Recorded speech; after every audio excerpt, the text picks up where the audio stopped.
In Canada, a field biologist was driving along a rural road when he spotted a fox by the roadside. It lay on its side, completely still. It wasn't breathing. It didn't move. There were no signs of life. He assumed it had been hit by a car, got out of his vehicle, approached closer, leaned down, and at that moment, the fox opened its eyes, sprang to its feet, and vanished into the bushes faster than he could straighten up. It wasn't injured. It wasn't asleep. It was playing dead. This phenomenon is known as tonic immobility, a state in which an animal consciously suppresses all external signs of life. Its heart rate slows. Its breathing becomes nearly imperceptible. Its body relaxes. This trick is found in many species, from beetles to opossums, but the fox does it with a convincingness that baffles even scientists. It can maintain this state for minutes, even when touched, even when handled. It won't flinch until it decides the danger has passed. And from this moment, the story begins that will completely change how you view this orange creature darting across the road in the headlights. Because the fox is not just a fluffy predator from childhood tales. It is an animal whose behavior repeatedly defies our expectations of a creature the size of a cat. And today, we will break this down point by point. First, let's clarify what it actually is. The red fox, or Vulpes vulpes, is the only representative of the canid family that has made its way to every continent in the northern hemisphere on its own. Europe, Asia, North America, North Africa, everywhere.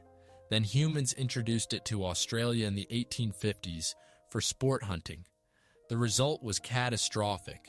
The fox became one of the most destructive invasive species on the continent, where local animals had no evolutionary experience to defend against such a predator. But let's return to the fox itself. The size variation in this species is such that two foxes from different regions can look like representatives of different species. Desert subspecies weigh around 3 kilograms, about the size of a large domestic cat. Northern individuals can weigh up to 14 kilograms, nearly the size of a small dog. And between these extremes are dozens of variations for every climate and landscape. The tail is a story in itself. It makes up about 1/3 of the total body length. And it's not just for decoration. It's a working tool. During sharp turns, the tail acts as a counterbalance, helping the fox change direction while running without losing speed. When sleeping, it serves as a blanket. When the temperature drops below -10, the fox curls up tightly and covers its nose with its tail, creating a closed contour of warm air around its face. Additionally, the tail is a means of communication, but we will discuss that later. Now let's talk about coloration, because this is where it gets really interesting. When you hear the word fox, you think orange fur, white tip on the tail, but this species has over 40 described color variations. 40. There's the classic red. There's silver black, which looks as if painted by a Gothic artist. There's the so-called cross fox, with a dark stripe along its back and across its shoulders, forming a cross pattern. And here's what's astonishing. All these variations can appear in one litter, from one pair of parents, one mother, one father. And the pups can be 4 different colors. This works through genes responsible for the distribution of melanin pigment, and their combinations yield a diversity rarely seen in other predators of similar size. But let's talk about what lies behind the beautiful fur. Because a fox's life is not a walk in the woods. The average lifespan of a red fox in the wild is 2 to 4 years. Not 20, not 15, 2 to 4 years. And the mortality rate in the first year of life reaches 60 to 80%. This means that out of every 5 fox kits born in spring, only 1 or 2 will survive until the next spring. And here's what's important to understand. The main cause of young fox deaths is not predators, not eagles, not wolves, not lynxes. The main killer is hunger. More precisely, the inability of a young fox to build up enough fat reserves before its first winter. It simply doesn't learn to hunt well enough to feed itself when the ground is covered in snow and prey hides deep underground. But those who pass this filter, those who survive their first winter, become entirely different animals. Their survival rate in subsequent seasons increases sharply. They already know their territory. They know where to find food in every season. They know which neighbors to avoid and which ones they can coexist with. The first winter is an exam, and those who pass it earn a ticket to life. Now let's move on to the brain, and this is where it gets fascinating. A fox's brain weighs about 53 grams. That's small when compared in absolute terms, but when you consider the ratio of brain mass to body mass, the fox surpasses most canids and reaches the level of some felids. A key feature of the fox's brain is its developed frontal cortex, which is responsible for decision-making in situations where there is no obvious right answer. And this manifests in practice. Scientists have conducted so-called detour tasks. The essence is simple. A transparent barrier is placed in front of the animal, and food is placed behind it. The animal sees the food, but cannot go straight through. It has to find a way around the obstacle. It seems elementary, but dogs, despite their intelligence, often get stuck. They repeatedly try to reach the food through the glass because they see a direct path to it and cannot let go of that idea. The fox in the same situation almost immediately turns around and looks for a detour. This doesn't mean the fox is smarter than the dog. It means their brains are tuned to solve different types of problems. The dog, over thousands of years of evolution alongside humans, has learned to rely on social cues. It looks at its owner, waits for a signal, follows gestures. The fox has never had that luxury. It has no human partner to guide it on where to go. It has always solved problems alone, and its brain is specifically adapted for that, for independently seeking unconventional solutions. And here's another detail that explains a lot. Foxes living near humans behave noticeably differently in experiments than their wild counterparts. They explore unfamiliar objects more actively. They adapt to new situations more quickly. They don't shy away from things they haven't seen before. They approach, sniff, and touch with their paws. This is called neophilia, an attraction to the new instead of fear of it. And it intensifies in an environment filled with various, constantly changing stimuli. The city is an ideal training ground for a fox's brain because something new appears every day that wasn't there yesterday. But the real shock comes when you learn how the fox hunts. Everyone has seen footage of a fox jumping into the snow head first. This is called mousing, and it looks funny and a bit absurd. But there's a mechanism behind it that leaves neurobiologists in awe. The fox doesn't see the mouse under the snow. It hears it. And not just hears it, it determines the exact location of the prey with an accuracy of 5 centimeters, from several meters away, through a thick layer of snow. It does this by turning its head at different angles and measuring the time difference with which the sound reaches its left and right ears. Essentially, its head works like a living radar, scanning the space beneath the surface. But that's not all. A few years ago, researchers discovered that the success of a fox's jump depends on which direction the fox is facing at the moment of attack. When it jumps while oriented roughly northeast, the success rate is significantly higher than when jumping in other directions. This became one of the first pieces of evidence that a terrestrial predator can perceive the Earth's magnetic field. How does this work? Presumably, through special proteins in the retina that respond to the magnetic field. The fox literally sees it, like a shadow or spot in its field of vision that overlays the soundscape. It combines two streams of information, acoustic and magnetic, to create a three-dimensional map of what lies beneath the snow. We cannot even imagine what this looks like from inside its perception. And here's the conclusion of the first part. We are talking about an animal that pretends to be dead so convincingly that it deceives professional biologists, solves logical problems faster than domestic dogs, hunts using the Earth's magnetic field, and weighs about the same as an average backpack full of textbooks. And we haven't even touched on how it steals food from wolves, remembers hundreds of hiding spots, and teaches its young using a system that was only developed in pedagogy in the 20th century. Now let's talk about what happens when others come around. Because the fox is also a thief, a professional thief at that. In behavioral ecology, there's a term, kleptoparasitism. It sounds complicated, but the essence is simple. It's when one animal systematically steals food from another. Not by chance, not opportunistically, but as a primary strategy.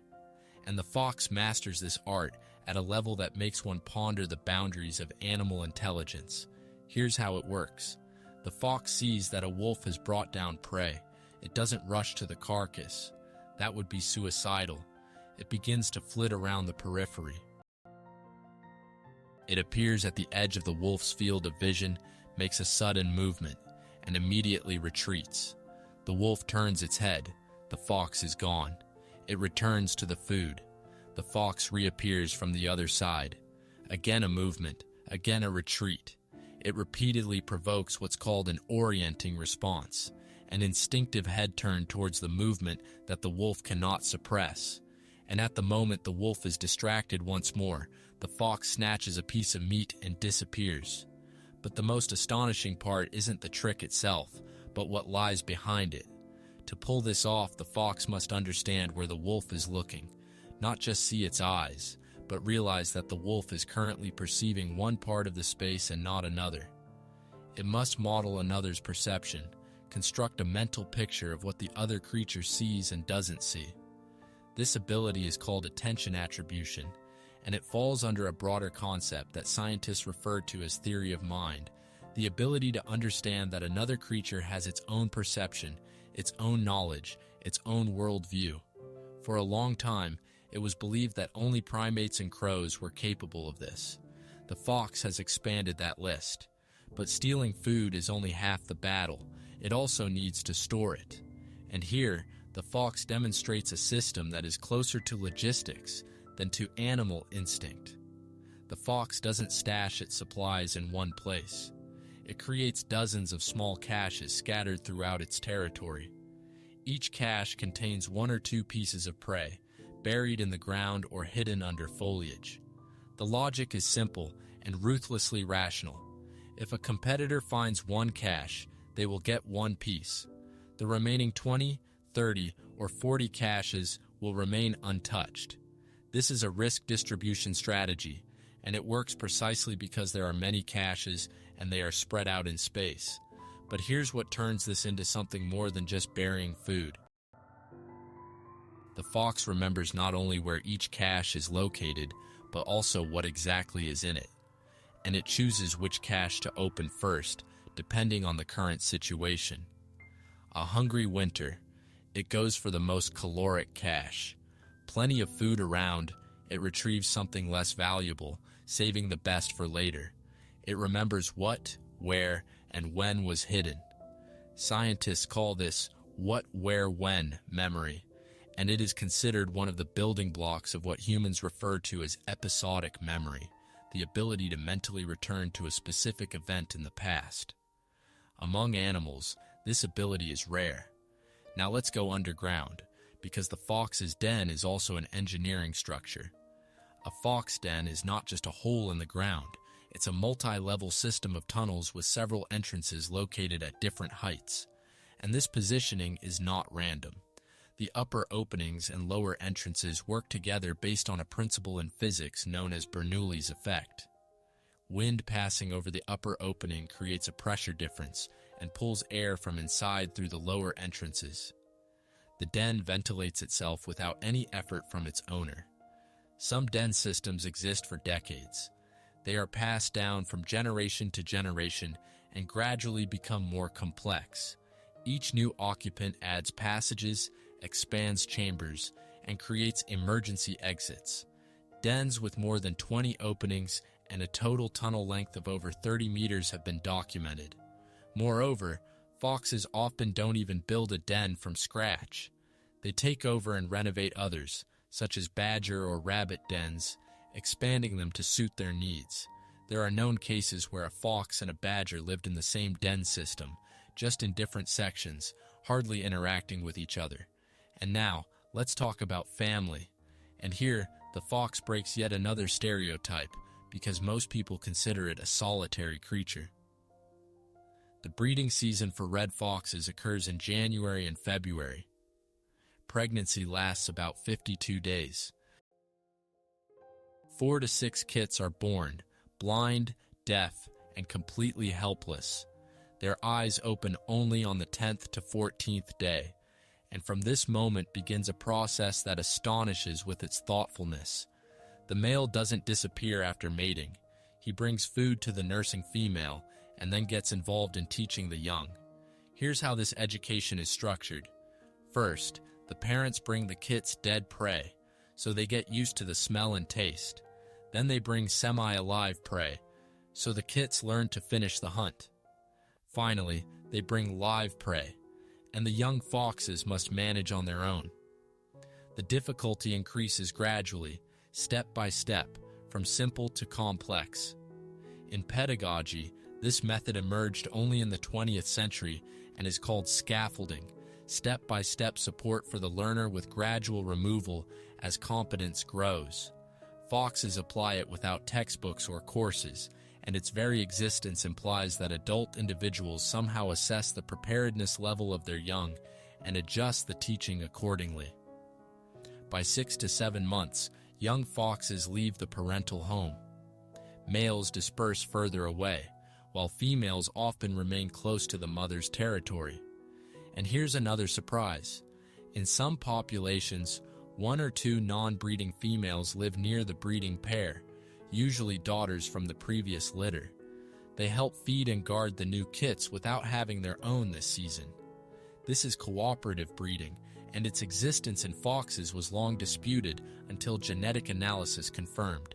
Yes, the helpers are real, and yes, they are indeed relatives of the main pair. Now, let's talk about voice. Because the fox is one of the most vocal medium-sized animals.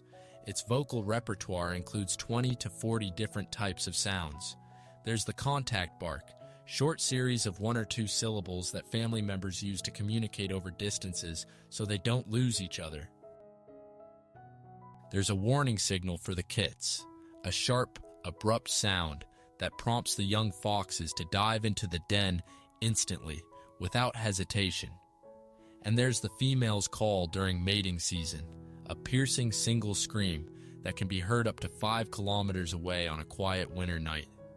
If you've ever heard it in the woods and didn't know what it was, you probably thought someone was in trouble. It's one of the most recognizable and frightening sounds of the winter forest in temperate climates. Researchers from British universities have shown that recordings of fox voices can identify specific individuals, their sex, and approximate age. Each fox sounds unique, and other foxes can distinguish between them. For them, voice is a form of identification that can be transmitted over distances inaccessible to sight or smell. And since we're talking about communication, let's discuss scent, because for the fox, this is the primary channel of connection with the world. A fox's olfactory system contains 225 to 300 million receptor cells. Humans have about 5 to 6 million. We have 50 times fewer. Dogs have up to 300 million, meaning the fox operates in the same range as the best noses among domestic animals. It can detect a rodent under more than 30 centimeters of snow, relying solely on smell and sound, seeing nothing at all. But scent is not just a hunting tool for the fox. It's a social network. Each scent mark left by urine or secretions from a special gland at the base of the tail carries information about the sex, age, health status, and even mood of the one who left it. The fox literally reads the landscape through its nose. Every bush, every stone, every post in its territory is a message, and it assesses its freshness based on how much the volatile components have dissipated. Territory is maintained through regular updates of these marks. And when the territory owner dies or leaves, the marks stop being updated. The scent dissipates. And for neighboring foxes, This is a signal. The area is free. A new owner occupies the territory and overwrites the old marks with its own. The change of ownership occurs without a single fight, only through chemistry. And now we've reached the point where everything we've discussed comes together into a single picture. The fox is an animal that models another's perception to steal food from larger predators. It keeps track of hundreds of caches and remembers the contents of each. It builds ventilated underground systems that are passed down through generations. It teaches its offspring using a method of increasing complexity. It communicates vocally over kilometers and reads the biographies of its neighbors through scent marks on stones. Now, let's discuss what happens when the fox comes to the city, because this is where the story unfolds right before our eyes. In the 1930s, foxes began to be spotted in British suburbs. Not random strays, but animals that clearly established themselves near homes and had no intention of leaving. By the 40s, the red fox had become a full-fledged resident of London, Bristol, and Birmingham. Then the process surged across Europe, reaching Japan and Australia. Today, urban foxes are not an exception or a curiosity.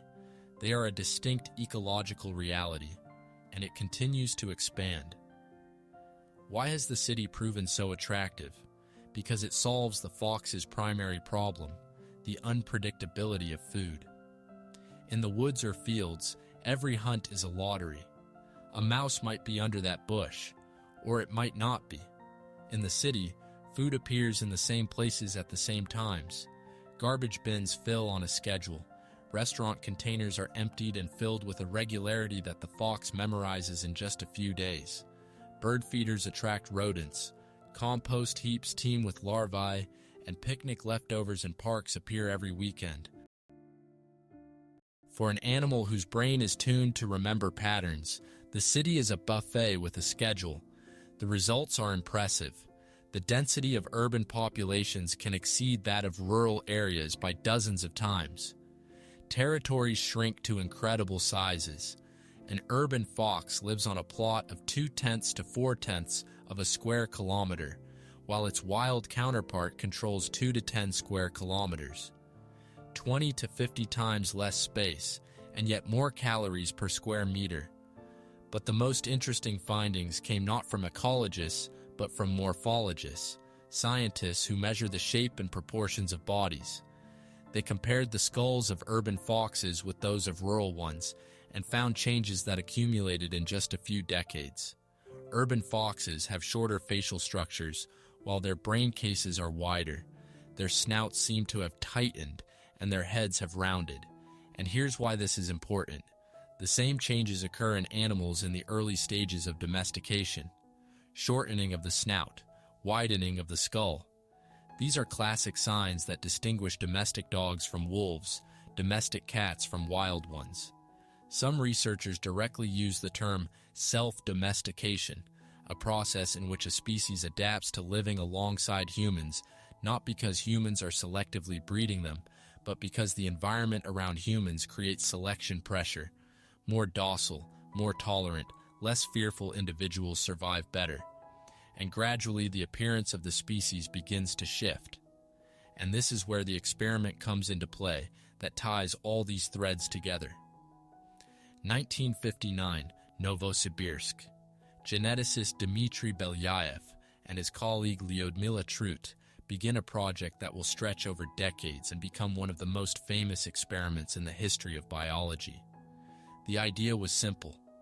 Take silver black foxes from fur farms and begin selecting them based solely on how calmly they react to the presence of humans.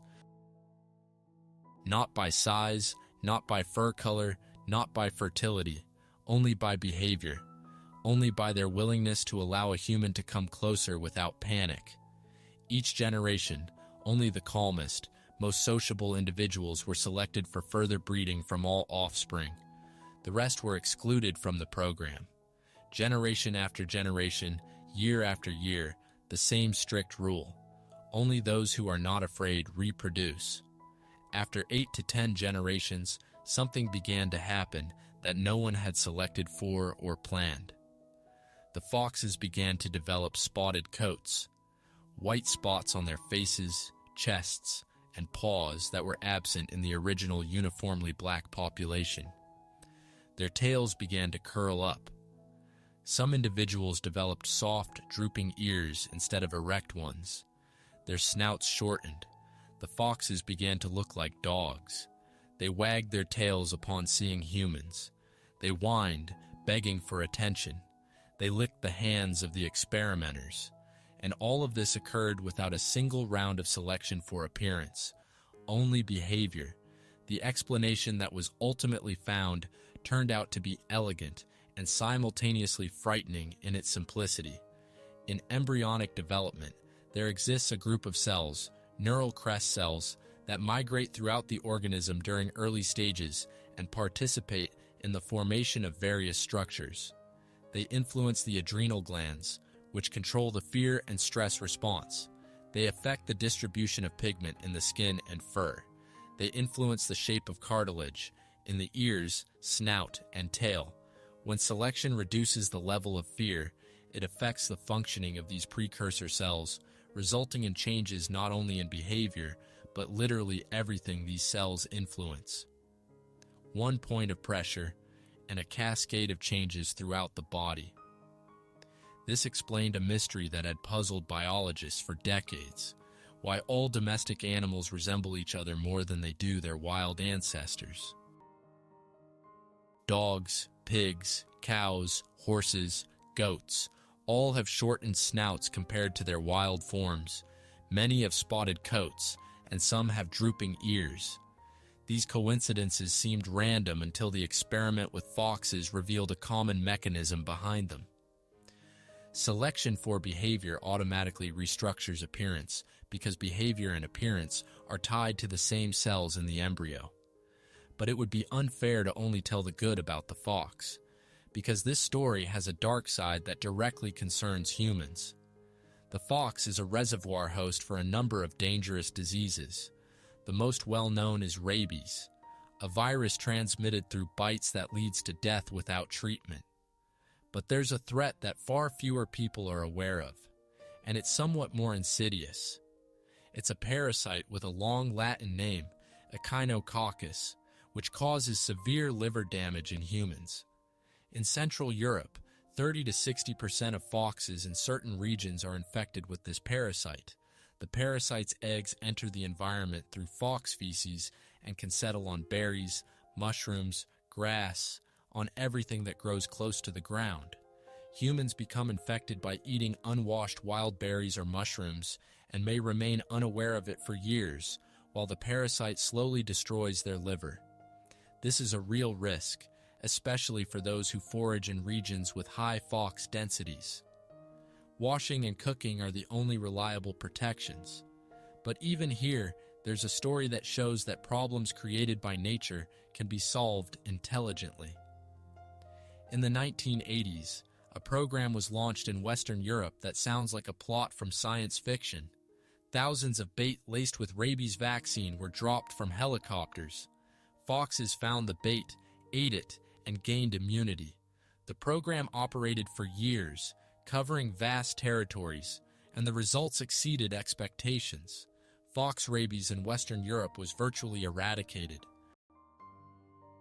This remains one of the most successful examples of combating dangerous infections through vaccination of wild populations. Without trapping, without culling, without interfering in the lives of individual animals.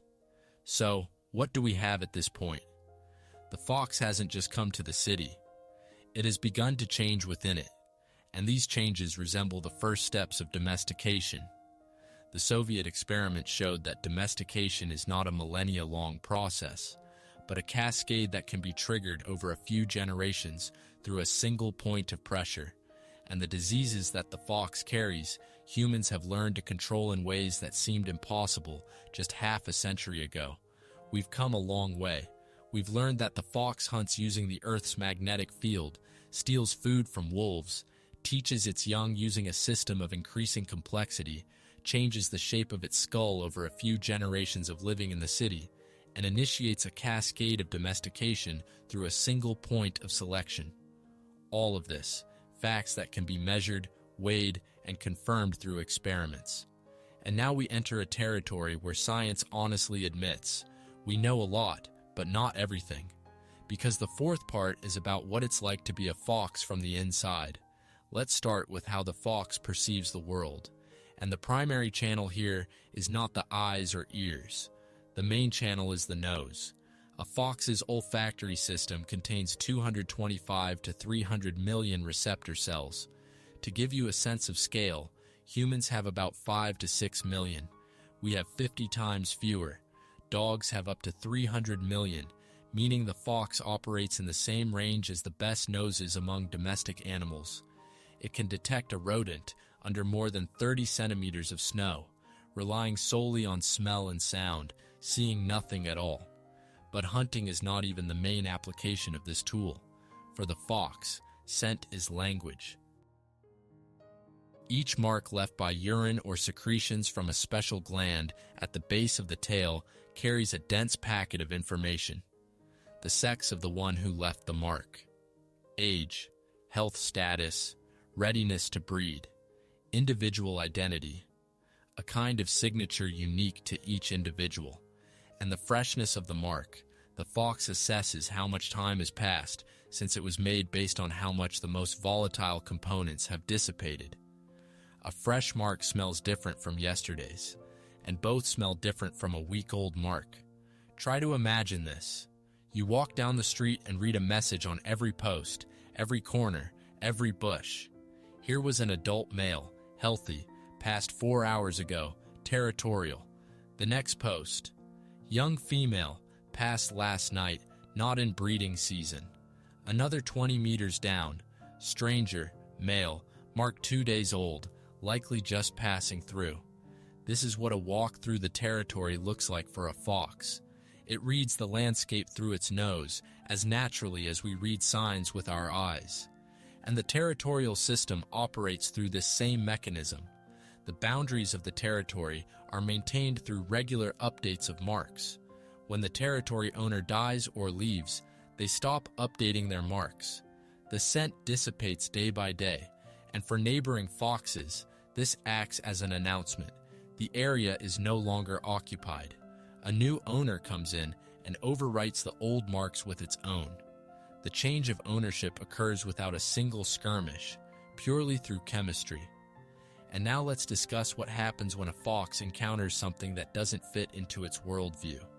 Scientists have placed foxes in front of mirrors. This is a classic experiment on self-awareness.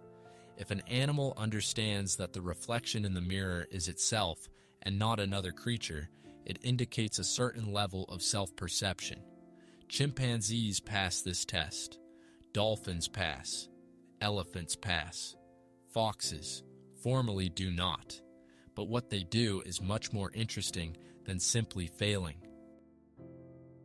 Upon first contact, the fox reacts to its reflection as if it were a stranger. It tenses up, assumes a defensive posture, and prepares for conflict.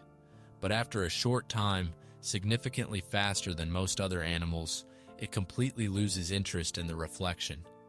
Not that it gets used to it, it stops perceiving it as a living creature. It ceases to interact with it, ceases to react. And here's the explanation researchers propose. The mirror provides a visual image, but doesn't give a single molecule of scent. And for the fox, a creature without scent is not a creature. It's an anomaly that doesn't deserve attention. Its model of the world is built on smell, and visual information without olfactory confirmation is inadequate for it.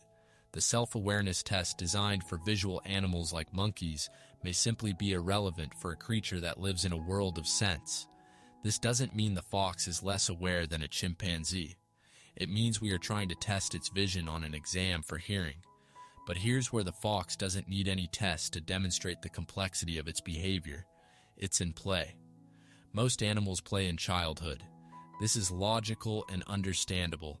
Play is training for skills needed in adult life. A puppy learns to bite, a kitten learns to catch, a chick learns to maneuver. But when an animal grows up, play usually ceases. There's no point in training what's already mastered when every calorie counts. The fox is one of the few animals that continues to play into adulthood. It tosses objects into the air and catches them. It rolls down slopes for no apparent reason.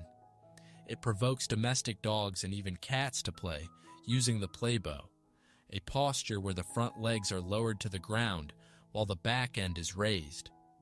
This posture is universally read by all canids as a signal of peaceful intentions and an invitation to frolic.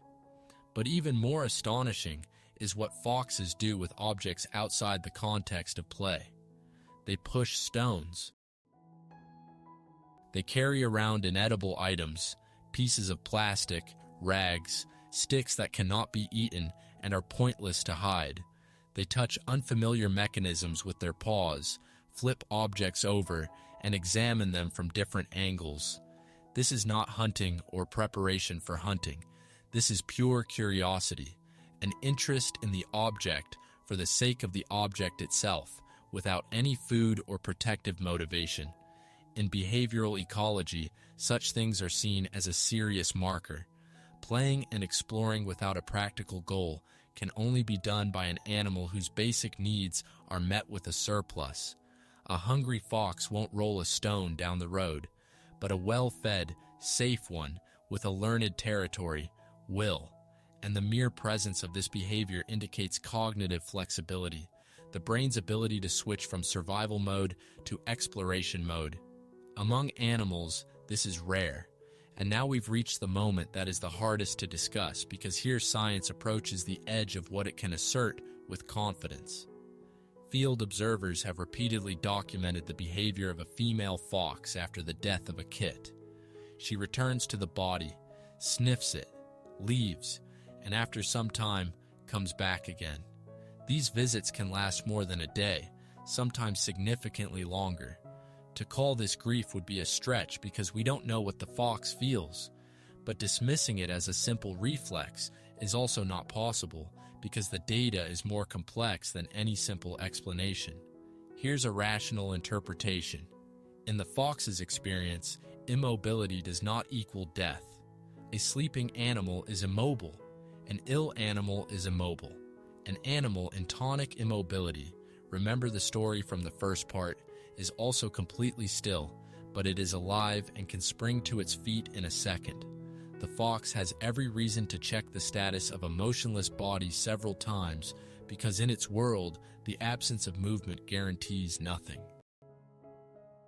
And when the chemical markers of decomposition become unequivocal, when the scent leaves no room for doubt, the visits cease. The informational task is resolved. But here's what doesn't fit into a purely rational model. After losing a kit, the female's overall activity decreases. She eats less. She moves less across her territory. She behaves as if something has changed, not only in her informational database about the world, but in something deeper. The loss of a social partner touches on something that goes beyond simple data updating. And science honestly states, we don't yet know how to name this without falling into anthropomorphism, but we see that there is something that deserves a name. And the last thing to know before this story concludes. The fox is capable of remembering specific people. Not people in general, not the category two-legged creatures, but specific individuals. It distinguishes them by a combination of traits, silhouette, manner of movement, scent. If the same person regularly appears nearby and never displays aggression, the distance between them and the fox begins to slowly decrease. Not in one day and not in a week. Gradually, over weeks and months, step by step, meter by meter. This is not taming or domestication. This is the formation of individual tolerance based on learning. The fox gathers data about a specific person and adjusts its behavior based on that data. And here's what's crucial. The fox never begins to trust humans as a category. Every new person is a blank slate for it. Zero trust, maximum distance, complete wariness. Only if this specific person repeatedly proves the predictability of their behavior, doesn't make sudden movements, doesn't shout, doesn't chase, only then does the fox begin to allow them closer. It trusts not the species, but the individual. It grants credit for trust not in advance, but based on the results of prolonged scrutiny. And now we've reached the very end. The fox stands at the edge of the sidewalk or looks at you from behind a trash bin. You see a small orange animal with a fluffy tail. It sees you, and at the same time hears a mouse under the asphalt 20 meters away, smells the neighbor's cat that passed by 3 hours ago, remembers that trash is taken out in this yard on Thursdays, knows that the person in the blue jacket is safe because they have passed by every morning for the past 4 months and have never done anything unpredictable. Its brain processes dozens of streams of information, each carrying data inaccessible to our senses. It remembers the locations of its caches, the schedule of food appearances at each point in the area, the voice and scent of each of its neighbors, and it has long since decided whether you pose a threat to it or not. It made that decision before you even noticed it. This is not just a small orange predator from a children's book. This is a creature with its own model of the world, its own decision-making system, its own history of relationships with everyone it has ever encountered, and perhaps with its own version of what we call inner life, a version whose boundaries science cannot yet delineate, but discovers with each passing decade are broader than anyone ever imagined. The next time you see a fox, just stop for a second. It has already stopped. It is already watching, and it knows more about you than you know about it.